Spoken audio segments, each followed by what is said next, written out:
Hello everybody, welcome back to the workshop. So today we're going to be working on a pair of pickup tongs. These pickup tongs started out as a 10-inch long length or 250 mil long by 25 mil wide or 1 inch wide by 6 mil thick, blank with the reins drawn out from one end. Now, to take and give you a little idea of how much material there is here, so you understand. So at the back of this boss to the front is 4 inches of that 10 inches. So that means there's 6 inches in this here to make this long of a rein. So that's how much material that we drew out from the 6-inch mark beyond. Then we left ourselves at exactly 1 inch or 25 mil by 25 mil square. And then in front of that, we've given ourselves 3 inches. Now that's going to draw out to something that looks like this. This will be our first step of the day of what we're going to work with. But that 3 inches doubles in length to 6 inches. So 300 mil long that way. So without further ado, let's go ahead and get this forged out, and then we will knock these two together. I won't be doing both halves, as it's pretty much you just repeat the process on the same on the other side. But we will go ahead and rivet these together and get these set up to become pickup tongs.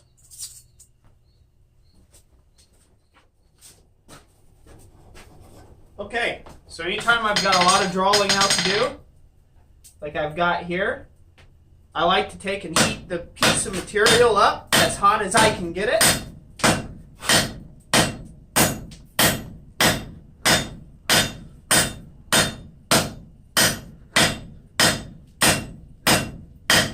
And the ideal is to work as quickly as possible,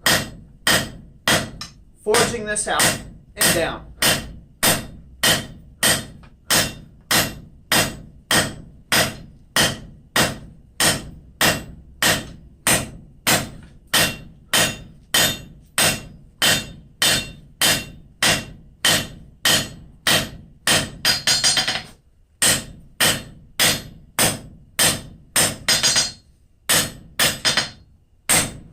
Alright, take a break at that point. This is definitely way too cold to be working any longer.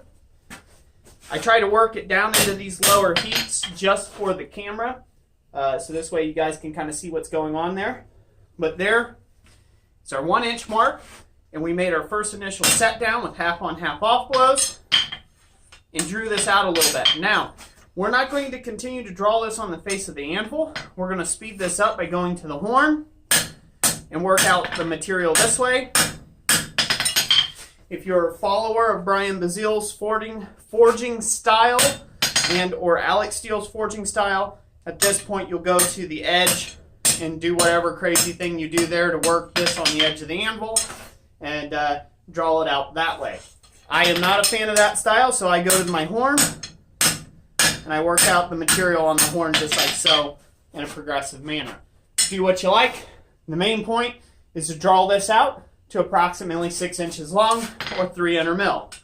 My anvil face just happens to be 6 inches across, so it'll end up at exactly 300 mil when I'm done. So that's just a nice measurement to have, but work with what you've got in the shop for a gauge or a ruler to draw out both of these to the same length. Okay, try getting hot again.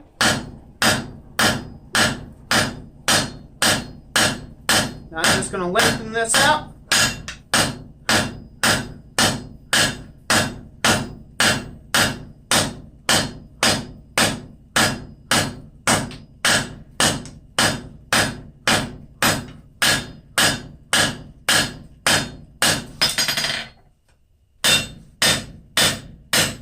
Clean it up on the anvil surface before you go too far.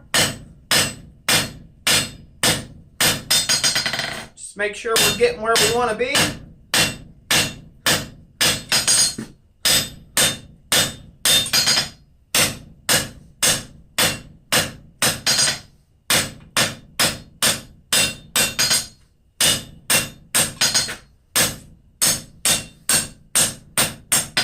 Alright, we got that all cleaned up. So there you go. We're starting to get that lengthened out. Now, like I said, we want it to come here. So I need to grow it about another 1/2 inch. I'll take another heat and refine the thickness here a little bit to end up getting it to that final dimension. And yeah, there's no shame in a second heat or a third heat or a fourth heat when you're doing this. It's best to pace yourself. Because I guarantee if you're doing this by hand, and you got to draw out the tong rings yourself, you're going to be sweating at this point already as it is. And, you know, you're going to welcome taking multiple heats to do this. Especially if you have a bunch of tongs that you want to make. It would be my suggestion to take and do the reins all in one day. So maybe make up 5 or 6 pairs of these in one day of the reins, got the blanks ready, and then go ahead and work on all of your bits in one day and then finish them off on another day. That way you've got a good amount of stamina and you know you can complete the work that way. Alright, so now instead of using the horn to be too aggressive, I'm just going to work this out on the flat of the anvil. So I feel that that is a lot less aggressive than the horn. And just work out this surface finish and planish it off. And this will also stretch out the material enough that it finishes up at my desired length. And clean up wherever needs to be cleaned at this point. Not really forcing it at this point, you're just cleaning up the surfaces to planish it out so it looks nice. And there we have it. So now if I compare that to my other one, the jaws are pretty darn close too. So that's what we're wanting. Okay, got this good and hot. Go ahead and line it up. Half on, half off blows. Dry that material down and clean up that front curvature there.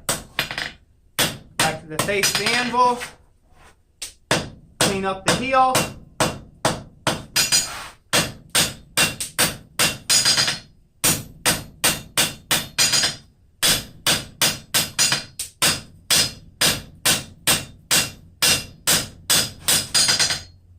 Straighten that out.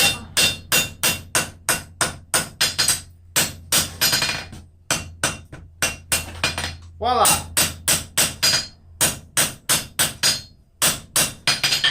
Now we got that 1/2 done.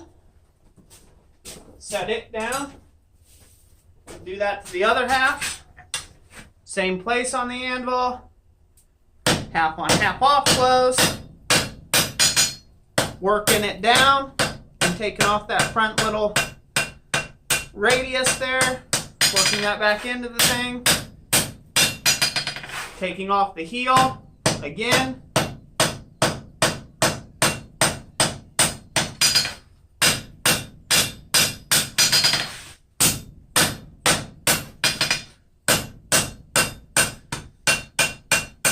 Cleaning this up a little bit more.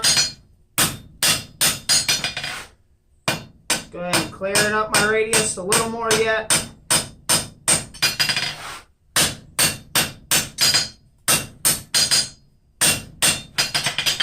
Once again, that's not needed to clean up that radius. It won't affect the function of the tongs. There we go. So now you can see how those will go over. Alright, so next step, I will go ahead and drill the holes in this. I drill my holes versus punching them. It's just a little accurate for me, a little more accurate. I'll get my holes drilled in these tongs and then bring it back and we'll go ahead and set the rivet. And we'll adjust these tongs then.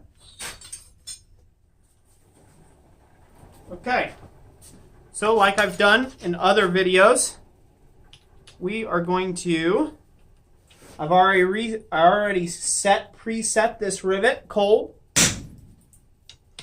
and cut it off to the appropriate length. In this particular case, that was 1.5 inches long.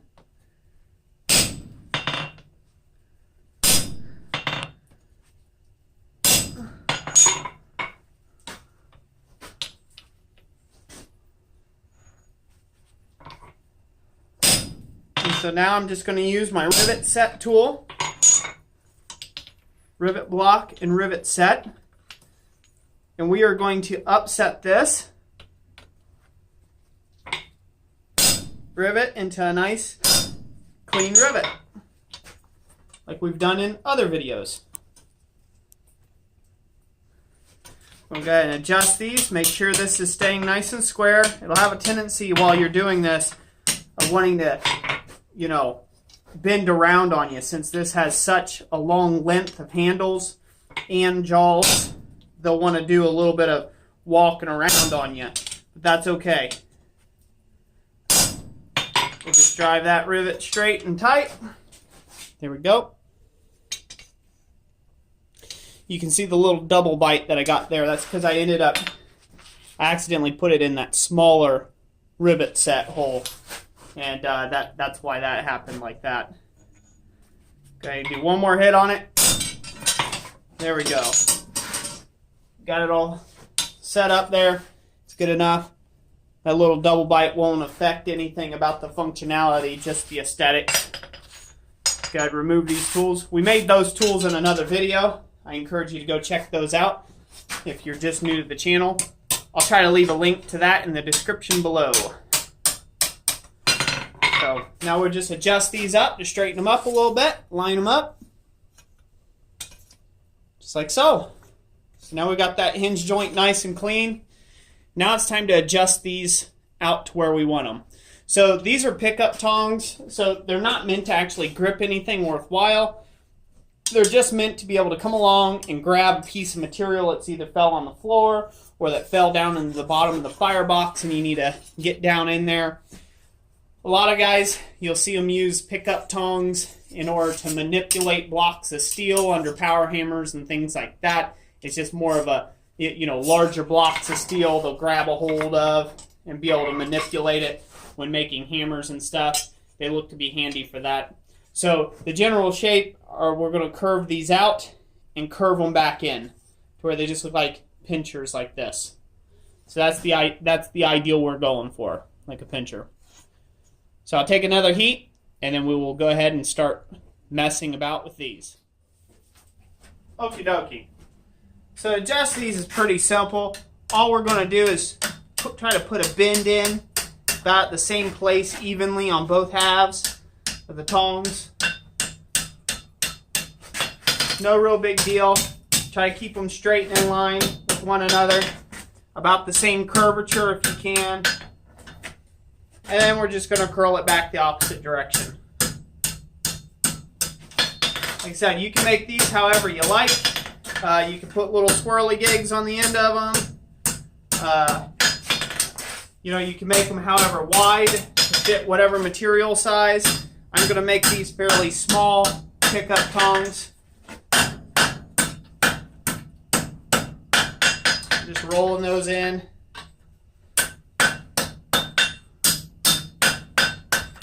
Just like so. Getting them all squared up. And in line with one another.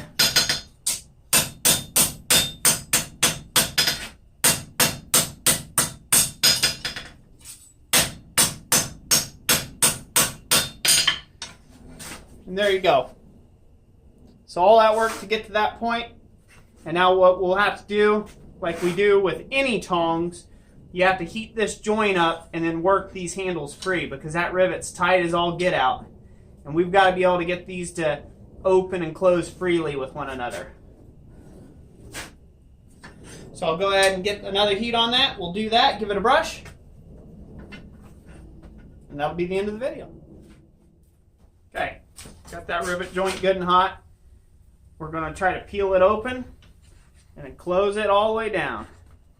Just kind of work that joint like so. And yeah, that's pretty much it. Now, like I've said in past videos of making tongs, where most people would water quench these, or they would quench them after they fall below a color, an orange color like this, and adjust them, like keep working the tongs back and forth to make sure that the joint stays loose. I don't do that. I do it in oil instead. I find oil gives it a little better surface in the end. And just work those loose.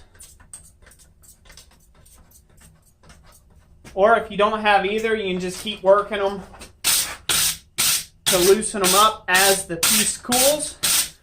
There's certainly nothing wrong with that. I just like to give these a really nice good brushing here. Get them good and cleaned up.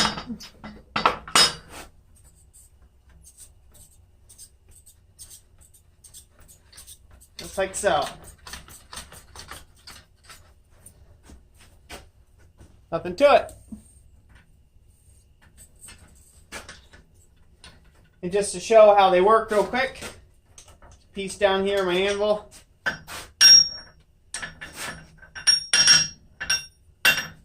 So like I said, they hold heavy enough to be able to hold a piece, but they're not meant to hold it stable under anything. They're really just to pick things up and to manipulate pieces back and forth like so. So I see guys doing this where they, instead of going and rolling it like this, they'll want to flip it end for end. So they will flip it. I probably can't even do it. And go like that. And they'll flip it end for end and go like that. And so on and so forth. And you see them get real technical and dancy with it. But that's what pickup tongs are for anyhow. I use them just to pick things up out of the fire or off the floor that I want to bend down and reach for. Yep, just make sure you continue to work that joint loose as it cools, because it will tighten up considerably. So work it all the way down to its closed, most closed position, most open position. Just work it back and forth. You won't have any problems at all. Anyways, that's it for this video. I hope you guys enjoyed it. Let me know what you think in the comments section down below. I appreciate you all sticking around to watch this video. Hopefully you guys have been enjoying all the tong videos I have made. If you haven't seen all the other videos that I've made on the subject of tongs, just check them out in the playlist section of my channel. And if you're new to the channel, you might want to hit that subscribe button and the little notification bell to get notifications when I post more videos. I post twice a day, every day. So, it's a pretty fun channel. Hope you stick around. Like I always say, God bless you all, and I'll catch you on the next one.